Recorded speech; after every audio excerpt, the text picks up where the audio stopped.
Hello everyone. Chhattisgarh current affair 500 most important questions की series में आप सभी का स्वागत है। आज के इस सेशन में हम क्वेश्चन नंबर 61 से अपने क्लास को आगे कंटिन्यू करने वाले हैं। फ्रेंड्स, आपसे जो पीडीएफ आपको देखने को मिलेंगे वो तो उसका जो क्वेश्चन का फॉर्मेट रहेगा वो थोड़ा सा डिफरेंट रहेगा। इसमें बेसिकली आपको वन लाइनर फैक्ट और वन लाइनर क्वेश्चंस देखने को मिलेंगे, जिससे हमारा जो जितने भी करंट अफेयर के क्वेश्चंस हैं उसको हम फास्ट ट्रैक तरीके से रिवाइज़ कर सकें।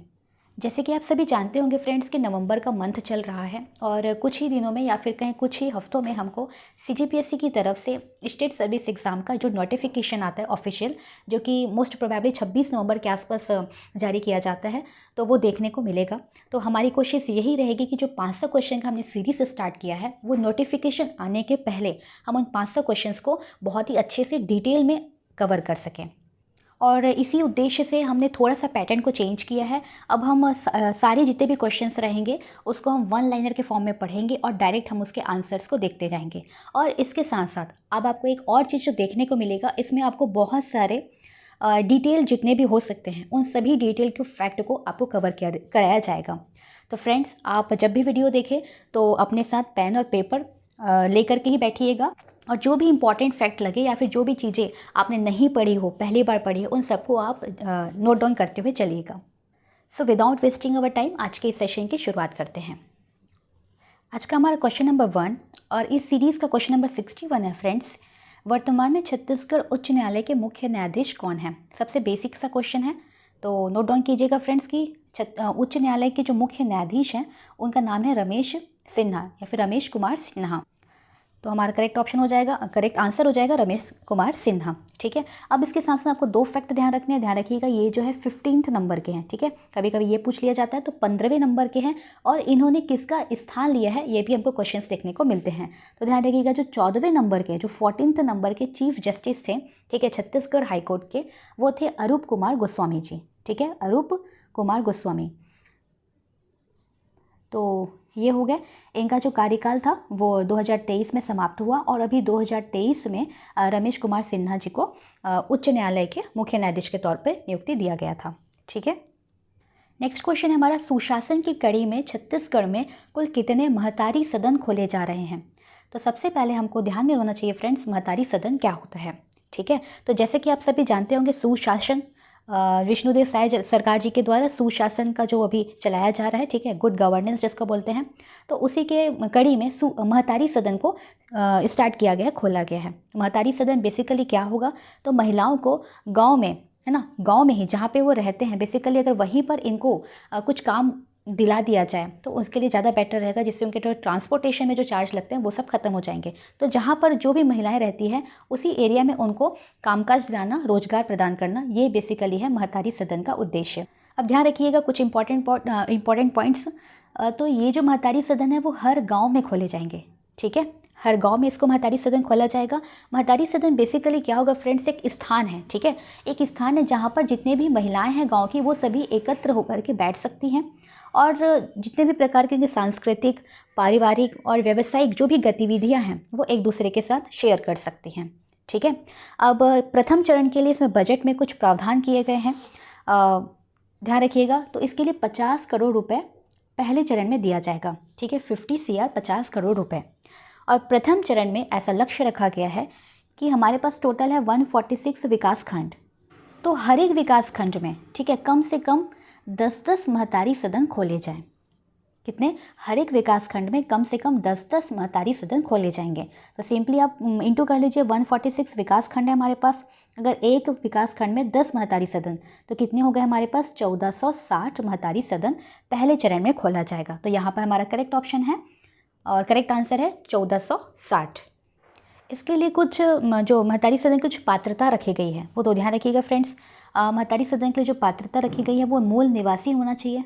ठीक है, उसी गांव का मूल निवासी होना चाहिए, साथ ही साथ वो एक ग्रामीण होना चाहिए, साथ ही साथ क्या होना चाहिए, वो ग्रामीण होना चाहिए और वो 18 वर्ष की आयु पूर्ण कर ली होनी चाहिए। तो इस तरह से कुछ पात्रताएं हैं, ठीक है, एलिजिबिलिटी है महतारी सदन में इंक्लूड होने के लिए। तो हमारा यहाँ पे आंसर क्वेश्चन था कि कितने महतारी सदन खोले जाएंगे, तो 1460। आपको क्या क्या ध्यान रखना है, टोटल 146 विकास खंड है हमारे पास और हर एक विकास खंड में 10-10 महतारी सदन होंगे। ठीक है, ओके।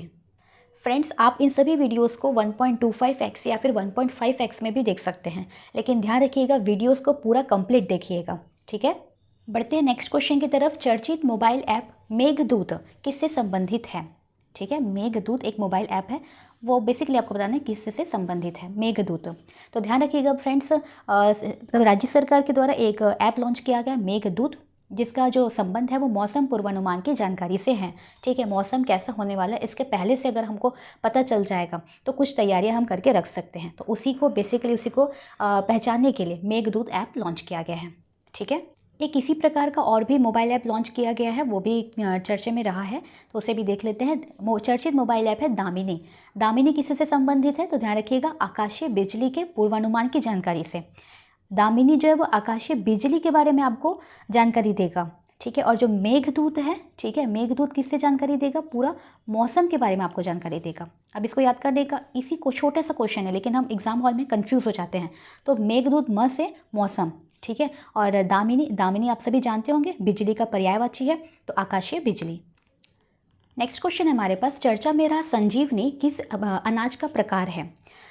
तो ये भी क्वेश्चंस बहुत ही चर्चा में रहा है, संजीवनी। ठीक है, तो संजीवनी फ्रेंड्स ध्यान रखिएगा ये एक चावल का प्रकार है। अब ये हमारी न्यूज़ में क्यों रहा है? तो संजीवनी जो है एक चावल का प्रकार है जो कि कैंसर मरीजों के लिए उपयोगी सिद्ध हो सकता है। ठीक है, कैंसर मरीजों के लिए। अब इसका ये जो चावल का प्रकार है जिसको विकसित किया गया है, तो ध्यान रखिएगा कहाँ विकसित किया गया है? इंदिरा गांधी कृषि विश्वविद्यालय हमको देखने को मिलता है। तो बेसिकली इंदिरा गांधी कृषि विश्वविद्यालय में इस चावल का जो एक किस्म है उसको विकसित किया गया है। कैंसर मरीजों के लिए लाभकारी सिद्ध हो सकता है और इसे Tata memorial research institute Mumbai में ले जाया जाएगा। फिर वहाँ इस पर टेस्टिंग जो भी चलती है वो सब किया जाएगा। ठीक है, तो संजीवनी किस अनाज का है? तो आपको ध्यान होना चाहिए चावल का एक प्रकार है। नेक्स्ट क्वेश्चन हमारे पास, छत्तीसगढ़ में चलाया गया ऑपरेशन मुस्कान किससे संबंधित है? तो ध्यान रखिएगा फ्रेंड्स, छत्तीसगढ़ सरकार के द्वारा जनवरी के माह में, ठीक है, जनवरी 2024 से 1 जनवरी 2024 से 31 जनवरी 2024 तक, ठीक है, 1 जनवरी से 31 जनवरी 2024 तक ऑपरेशन मुस्कान चलाया गया। ऑपरेशन मुस्कान बेसिकली जो गुमशुदा बच्चे होते हैं और महिलाओं की तलाश से संबंधित है। ठीक है, नोट डाउन कीजिएगा ऑपरेशन मुस्कान। जितने भी ऑपरेशंस चलाए जाते हैं वो सभी एग्जाम्स में पूछे जाते हैं। लोकसभा निर्वाचन 2024 में पहली बार चांदा मेटा, ठीक है, यह है चांदा मेटा मतदान केंद्र में वोट पड़े, यह केंद्र कहाँ स्थित है? तो हमारा करेक्ट ऑप्शन हो जाएगा फ्रेंड, करेक्ट आंसर है बस्तर क्षेत्र में। तो चांदा मेटा जो क्षेत्र है वो हमको बस्तर क्षेत्र में देखने को मिलता है। इसमें बेसिकली आप सभी जानते होंगे लोकसभा निर्वाचन हुआ है अभी, ठीक है, तो पहली बार इस क्षेत्र से चुनाव मतलब वोट डाले गए हैं, इस वजह से चर्चा में रहा है। तो हमारा करेक्ट ऑप्शन हो जाएगा बस्तर।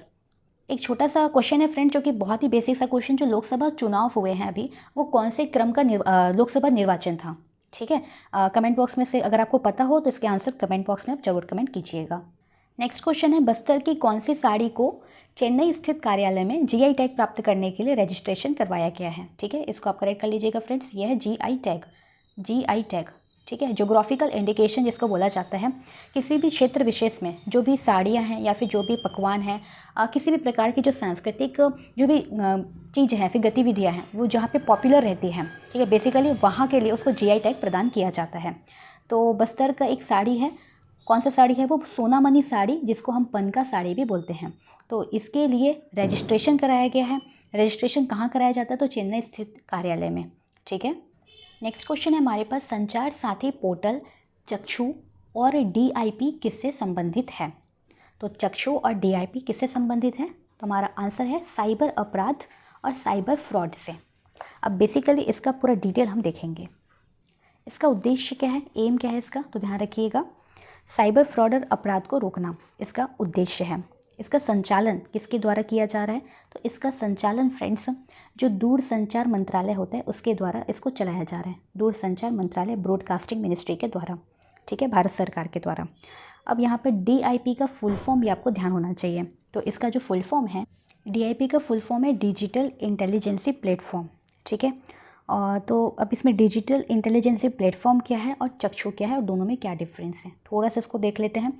डीआईपी में रिपोर्ट कब किया जाएगा और चक्षु में रिपोर्ट कब किया जाएगा? तो ध्यान रखिएगा फ्रेंड्स, अगर कोई साइबर अपराध हो गया है, मतलब वो घटित हो गया है, अगर आपको रिपोर्ट करवाना है तो आप जाएंगे डीआईपी के पास। ठीक है, DIP का full form digital intelligence platform. अगर अपराध हो गया है तो वो जाएगा DIP में। और अगर किसी का फ़ोन आ रहा है जिसमें आपको लग रहा है कि ये साइबर फ्रॉड हो सकता है, ऐसी आपकी आशंका है, तो आप जाएंगे चक्षु प्लेटफॉर्म में। ठीक है, तो इस तरह से दोनों में रिपोर्ट दर्ज कराया जाता है। जॉर्ज ग्रियर्सन द्वारा कलंगा को छत्तीसगढ़ के एक भाषा होगा, ठीक है, उपभाषा है ये, उपभाषा के रूप में, ठीक है, थोड़ा सा करेक्ट कर लीजिएगा फ्रेंड्स, उपभाषा के रूप में स्वीकार किया गया है। यह किस क्षेत्र से संबंधित है? तो कलिंगा आप सुने होंगे, ठीक है, कलिंगा कहाँ है?